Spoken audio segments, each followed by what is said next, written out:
Hayo basi ya banyita William Deni, tugiye gusobanura akaririmbo kitwa Ordinary, gasobanura ikintu kidasanzwe. Umuhanzi yitwa Alex Warren. Bavuga ko amazi yera yanduye atakiri meza nk'uko yari ameze mbere.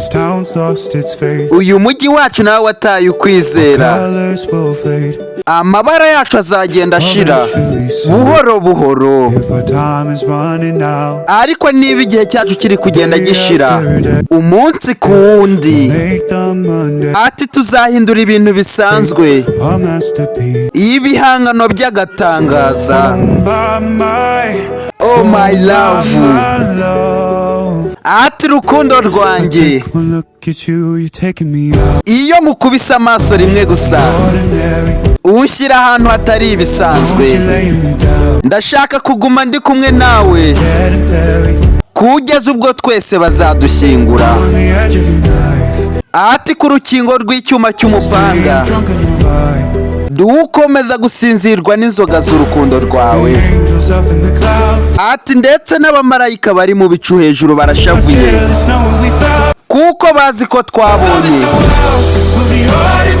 ikintu kidasanzwe. Waneye ibyishimo kugeza naho nsoma ubutaka bw'ahantu hawe hera. Ati ncika intege kubera kunkoraho kwawe, ndakwinginze mwami ngarura ku mukungugu. Abamarayika bari hejuru mu bicu barashavuye kubera ko bazi ko twabonye ikintu kidasanzwe. Nubwo nta cyizere ariko reka tuvuge aleluya. Ati ku irembo ry'ijuru ubuzima bwanjye, ate se umeze ute? Ati humeka unyambura umwuka, ku gicaniro cyawe nzasenga. Ati wowe uri umubaji njye nkabibumba. Ati ushyira ahantu hadasanzwe. Ati ndashaka tube turi kumwe kugeza igihe tuzapfira. Ati ku nyeje y'icyuma niho nibereye, nasindishijwe n'umutobe wawe. Ati abamarayika bari hejuru mu bicu bafite isi ariko twabonye ikintu kidasanzwe.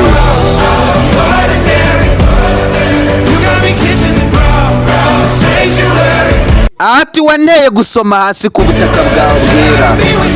Ati kunkoraho kwawe biranyica. Ati nyagasani ndakwinginze ngarura ku mukungugu. Abamarayika bari hejuru mu bicu bafite agashya ariko twabonye ikintu kidasanzwe kimeze nk'ijuru, ndetse kikaruta n'ibyishimo byose hano ku isi. Ati igihe cyose iyo uri kumwe nanjye isi yari umukara n'umweru. Ati kugeza igihe naboneye umucyo wawe, naketse ko wagombaga gupfa kugira ngo ibi byose ubigereho. Ati ni ukuri ntabwo bisanzwe. Ati ndashaka twibera hamwe kugeza igihe tuzigira mu ijuru kwa data. Ndi ku nyeje y'icyuma, nasindishijwe n'umutobe wawe. Abamarayika mu bicu iyo ngiyo mu kirere afite agashya ariko twabonye ibintu bidasanzwe. Watumye nsoma ubutaka bw'ahantu hawe hera. Ati mukunzi y'unkozeho mbitamura ubwenge. Ati nyagasani ntungarure mu mukungugu. Abamarayika bari aho ngaho hejuru mu bicu bafite ishyari ko twabonye ikintu kidasanzwe. Nitwa William Deni, kwa herini.